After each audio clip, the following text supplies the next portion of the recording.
فرشته ها با هلهله اومدن یه قافله تا بگن خدا برا علی چه شأنی قائله توی آیه مباهله. فرشته ها با هلهله اومدن یه قافله تا بگن خدا برا علی چه شأنی قائله توی آیه مباهله.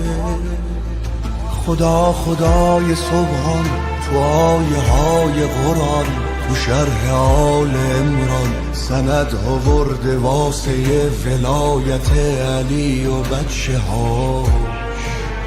همون جا که تو قرآن مسیحیان نجران شدن سراپا حیران برای تا همیشه از ابهت علی و بچه هاش رسیدن تا که عیسی را پسر برای خدا معرفی کنن. کسی که لم یلد ولم یولد است را مسیحا معرفی کنن، شنبه ها معرفی کنن.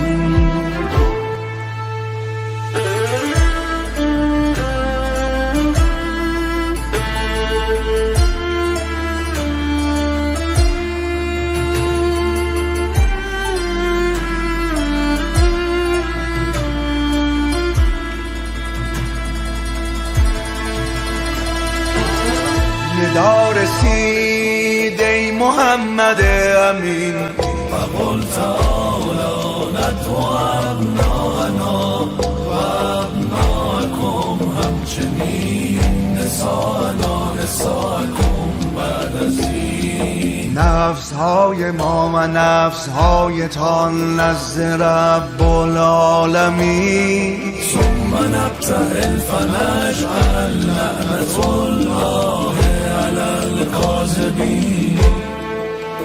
ندا رسید ای محمد امین فقل تعالوا ندعو ابناءنا و ابناءکم همچنین نساءنا نساءکم بعد از این. نفس های ما و نفس های تان نزد رب العالمین ثم نبتهل فنجعل لعنة الله علی الکاذبین.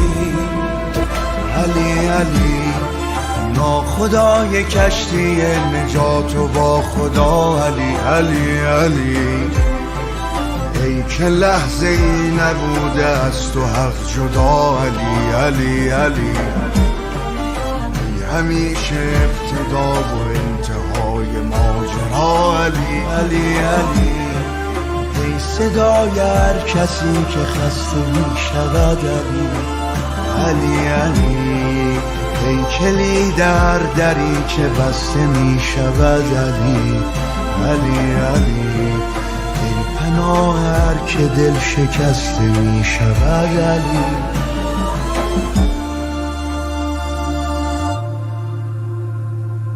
ای همیشه ابتدا و انتهای ماجرا علی.